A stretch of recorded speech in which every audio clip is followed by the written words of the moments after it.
everyone. Welcome to yet another episode on our channel Talk of Town. We are here discussing on our weekly series called Market Wrap, discussing global and Indian markets. As usual, I have with me Mr. Prabhanjan Rao, a founder of Elysian Advisory, a SEBI-registered investment advisor, and Ashwin Kumar, director of DA Capital. Good morning to both of you. Good morning, gentlemen. So warm welcome, and as it's very sunny, it's like 45 degrees outside here. So every time I think I come, I keep saying 45 degrees. So I'm looking for a season where I will say it's 20 degrees out there. In that case, Prabhanjan, you need to be in Bangalore. Both the markets and the weather have been quite dull for the week. Great. Again, uh, I would say a copy paste of the previous week. Indian market slightly subdued, US market slightly on the greener side. Important events during the week, of course, was few good results, quarterly results, and it was not surprising. Results that were good, the stocks went down. Results where it was quite bad, the stock actually shot up. So before we understand this logic, Prabhanjanji, over to you for the fundamentals of the global markets. Thank you, Ellen. As you rightly mentioned, it's just a copy paste, except some small here and there the parameters. So let me start with the main parameters which really shapes around the entire global markets. The crude is around 68.448, hovering around between 68 to 70 dollars. Dollar index is around 97. Uh, yes, rupee weakened to a 1 month low this time. 86.6. It's pressured by the domestic equity yeah, weakness and FII flows. CBOE index or VIX is 15. India VIX is 11.28. 10-year GSEC is 4.39. There's no much of a spike in that. Similarly, the 30-year is around 4.97. The gold climbed, it's always a safe haven that's considered, and amidst the geopolitical risk, it reached about 3,330, per ounce. On the Bitcoin, it really cooled off a bit after reaching a highs of 122,000 K. It's hovering around 116,000. So to start with the U.S. markets, again, it's been hitting the S&P 500 and Nasdaq, reached record highs. But again, I mean, like last week, it's beyond by the AI focused mega caps, Nvidia, Alphabets of the world. Despite broad index strength, Intel shares plunged nearly 10%. That's one thing which we need to note. After the quarterly loss and Right. announcement of the job cuts, dragging slightly the Dow. But however, the market sentiment appears to be euphoric. Valuation metrics like price to sales and price to cash flow ratios, they are nearing peaks, and rising speculative trading in meme stocks is drawing bubble warnings. um, as you rightly mentioned, the U.S. Japan trade deal, they are the key highlights. They are actually driving the markets. They are shaping the entire direction of the markets. I mean, there is a tariff reduction on the Japanese auto exports. Tariffs on the Japanese autos reduced from 27.5% to 15%, and there is a significant investment commitment from Japan. There is about 550 billion investment commit from Japan into US sectors for the next 5 years. And those who wants to get into US markets, the focus areas would be the semiconductors, AI research and infrastructure, pharma, green hydrogen, and automotive innovation. And currency is pretty stable, and yen liquidity is a window. Japan agreed to provide yen denominated liquidity lines to US, and this is very important when when it comes to Japan's yen is considered to be one of the significant stronger currencies. And of course, with these deals, there will not be any retaliatory tariffs. I mean, this is also, as I said, like one is it sets the direction. When the US confirms the deal with the Japan, and of course, it will also the deals with other countries also are in the pipeline. So we don't see any retaliatory tariffs unless it is from China. So that's what is the major big news in in the global events, that I would say. Great, great. I think interesting inputs, especially on the trade deals across different countries. I mean, we did speak last week on the cryptocurrency and bitcoins. I'm sure Ashwin should be ready with the charts. Over to you, Ashwin. Eagerly looking forward to it.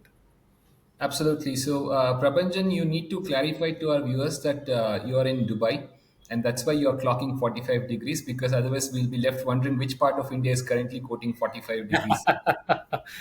Absolutely, absolutely. And Mm. Lakshmi, I know you are indirectly hinting me to change the background out of my, because you already, Prabhanjan did change his background 2 weeks back, and now you have. So it's, I know it's a indirect hint for me to get a new background as well. I will eventually.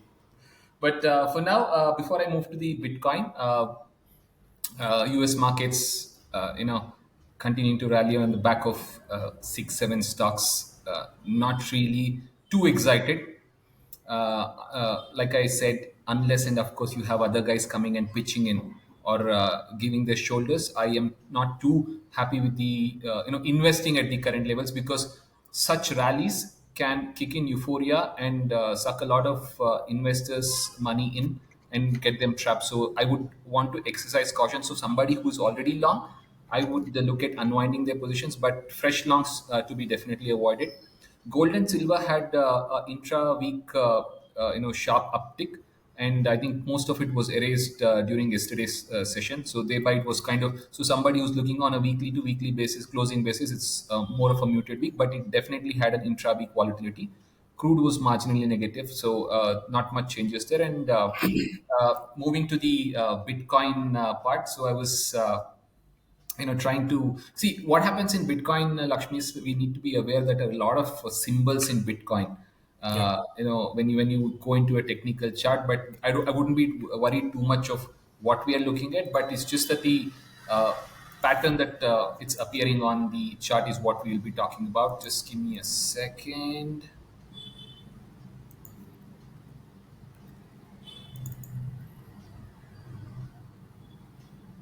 uh, Chart visible? Yeah. Okay, so I mean, like they say, a picture speaks 1,000 words. I need not take you through the or dissect the chart for you, but it's been on a dream rally since 2012. There's a massive consolidation. Then we saw it, rallying all the way till about 69 or $70,000. A big crack, which was naturally to shake out the weak hands, and then came the mighty rally that which is currently under progress. And like I said last week, Lakshmi, uh, when things are moving in euphoric phase, I wouldn't really dare to call any top, or I wouldn't dare to say this is the number the script is going to take a halt, because things can be broken. Prices can shoot over the roof, and by the time you realize that you're at the top, you're already down. By the time you realize that the script has made a top, you're already down 7-8%. And considering the nature and the volatility of Bitcoin, we might be down 15-20% by the time we realize it's made a top. So it's just for educational purpose. I personally do not invest or trade in Bitcoin. You can take it as a disclaimer too, but as it is not completely a regulated market, I stay away from trading in Bitcoins. But just from an academic interest or the chart perspective, it's still in that uptick. And I think the although we'll have interim corrections, sharp corrections, but the rise will be even faster until we hit a what we call as a wave end of wave C or a wave fifth rally. That's where in the things will start looking bleak for the Bitcoin. All right. I think before we get into the other technical parameters, Prabhajanji, back to you on Indian fundamentals for the week. Over to you. Right. On the Indian fundamentals, I would like to just touch upon the India UK, the FTA deal which has been signed, because that is what is going to shape the some of these sectors. It just inked a landmark trade deal, which is pretty historic, and 99% of the Indian exports to the UK are now duty free, and UK goods entering into India face much lower tariffs.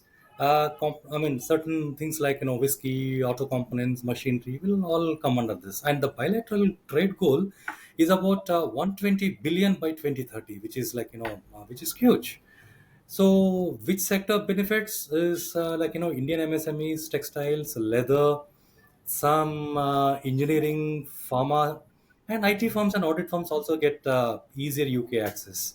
So, Right. this is Is my India's. favorite SUV Range Rover also priced cheap? Oh yeah, that will be. So this Wonderful. is India's biggest, post-Brexit, economic push. Though we have been pushing this for the past 3 years, I think we should say that this fundamentally changes some of the Indian investors' directions. These are all the good deals that always happens. And coming to the Indian fundamentals, the equity benchmarks fell to a month lows, this Yeah. week, Yeah. extending their losses, longest weekly losses, and there is a broader sell-off hit most sectors. The Sensex dropped more than 700 points, and Nifty slipped to 24,800 levels. You know, the results also have not kicked off, as what is expected. Financials and IT sectors underperformed due to weak early earnings. Axis Bank posted a surprise decline, dragging the entire financial indices down.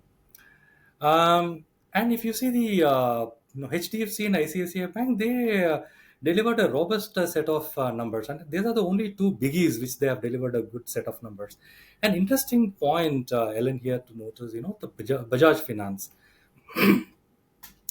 Though it beat the Q1 profit forecast, the interesting thing to note is the management guidance. They Yeah. when we say Bajaj Finance, because you go to any of the FMCG durable outlet, you see the Bajaj Finance first. They are the ones who knows, who wants to give the loans to any consumer durables. And when they say that the market is distressed, Yeah. that means it's the consumer durables, consumer, FMCG sector. So do we expect weaker set of numbers even for those sectors? That's one thing to be noted. So Yeah. when Bajaj Finance gives a weaker guidance, or it says there is something stress, then that point we need to take it on and then see. We need to be a little cautious on the Q1 earnings of all the sectors, and then fundamental calls needs to be taken post numbers. You see the pharma, I know they kicked off with a good earnings season, but missed the estimates. And you see what has happened to IEX index. Though there are regulatory pressures on this IEX, though it delivered a good set of numbers, it rallied. But I think technically and regulatory, the Indian government has to take the IES index back, because it's one of the biggest energy exchange. Yeah. And equity volatility also rose. India VIX jumped about 6-7%, and later on it settled down. But it's any day it's less than 14. Is it a calm? Is it a storm under the calm? We never know. So we need to wait and watch. Earnings season is a season where we need to look into before we shape up any sort of fundamentals. So my approach would be cautious, have a look at the not only the earnings but also the management commentary, because that really helps us to shape the direction for the markets. Great. In fact, before going to Ashwin on the technicals, one important point which you mentioned on the on Bajaj Finance, right? Right. So it could be a two-sided story as well. So one, like you rightly pointed out, the consumer durables, consumer electronics, the numbers could be muted this time, which is one school of thought. On the contrary, you never know. People having access to a lot of information today. Maybe are avoiding debt. Maybe they're avoiding credit. Uh, they're more or less doing cash and carry. If that's the case, then yeah, I think it's going to be good. But we'll have to wait and watch, like you rightly pointed out. The Um, second category is because of people like Lakshmi Narayanan, who are educating people not to go into debt traps. Ashwin, well, I'll give you another day to talk about me. But for now, Ashwin, on the technicals, right? So there are two perspectives coming up over the last 4 5 days. Very interesting and completely contrasting views coming out. A lot of trade pundits talking about new highs by the end of August. We're just 4 5 weeks away for that, and equal number of market technicians asking investors to be very very cautious because, like Prabhanjan ji said, Nifty is making lower lows over the last few weeks. So, I mean, looking at it independently, what's your take on this? Sure. I'll just, in the meantime, I think Prabhanjan wanted to add another point as well. Yes, yes, yes. Please Thanks, go, Ashwin. Prabhanjan. See, apart from the FMCG, there is another, thing which we need to also see. If you see the banking guidance, HDFC Bank or ICICI Bank, the management guidance also highlighted one point that there is a stress in the MSME sector. We have been battling with the SME, microfinance stress in the microfinance sector. We are just there's a saying like अभी हम उससे उभर के आए हैं. Now we are seeing an MSME stress. So we need to be a little cautious on all the Q on earnings, as I said. And you made one point on the debts. There is a recent report which says that Indian retail consumers, their debt levels have increased. In fact, they have, using more and more, their cards or their credit worthiness to purchase. So I think they are all in out to enjoy for the festive season. Right. Yeah. Right. Absolutely. I think, Lakshmi, to put across what you asked me in one statement, see, on a personal note, I've always been telling you that market is a random walk theory. Uh, and at any point in time, no matter how confident about you are about your analysis, it's always a 50% probability that you will be right and a 50% probability that you will be wrong. And going into the market with that sort of thought process really helps you not being taken by surprise when things go against you. That's one thing. And second thing is, when we look at National Geographic as a channel, and when the animal enthusiasts kind of watch a lion hunting in the open fields, while the lion might appear to be very calm, very composed, very still, it kind of gives away its emotion in its tail. And for me, option data is pretty much like that. See, we might say it might go to 27,000, we might say it might go to 24,000. None of us honestly know. But since we are only, I wouldn't go as far as August end, but since we are only talking about 1 week from now, the option data clearly indicates, and it not just a weekly expiry, it's a monthly expiry as well. The option data clearly indicates that the maximum open interest on the call selling is at around 25,000, which means by the end of not necessarily next Friday, but by next Thursday, market may not necessarily close above 25,000. Even though if it breaches marginally during the week, players will still the big guys will still try and bring the market or try and close the market below 25,000 is my estimate, considering there are heavy option volume selling, call option volume selling at around these levels: 25,000, 25,200, 25,500. On the downside, the big spikes come in at around 24,500 and then 24,000. So market must be range bound, and most importantly, we are not too far away from 25,000. As and when it tries to move about 25,000, there will naturally be a selling pressure from the bigger players to just to ensure that they pocket the entire call option premium that they have sold into. Now, moving to the Nifty part, we spoke about it last week. The channel was breached. It should ideally try and pull back within the channels in the next 1 or 2 days. It did do that, but eventually it gave up, which kind of tells you that the selling pressure is going to continue. Now, the important levels that are marked here is obviously 24,500, which again coincided with what the option volume data said, and again 24,000, which again what the put option volume spike told in our open interest analysis. So it tells you, it kind of gives you that additional bit of confidence or data that okay, the market is going to be subdued or neutral to negative for the next 1 week or 10 trading sessions. That's what, or at least the next 1 week is what we can make out of it. And most importantly, on the upside, like I said, there's always that 50% chance that the market will prove you wrong. uh, there are two ways you can approach the I would want this, at least a breach of these two levels on the upside for me to get into the market on the long side. And the most important thing I would do is I would scan for stocks or sectors which have outperformed the market in the last 15 to 20 trading sessions.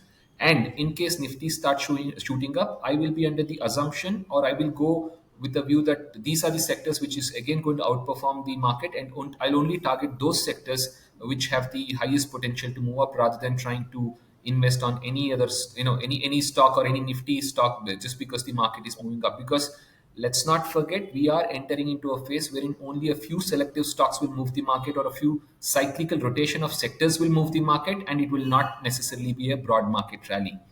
Finally, coming to the Bank Nifty, a reputation, like I said, breach, trying to pull back within the channel, again giving itself up. But it was not necessarily as severe a selling pressure as what Nifty had.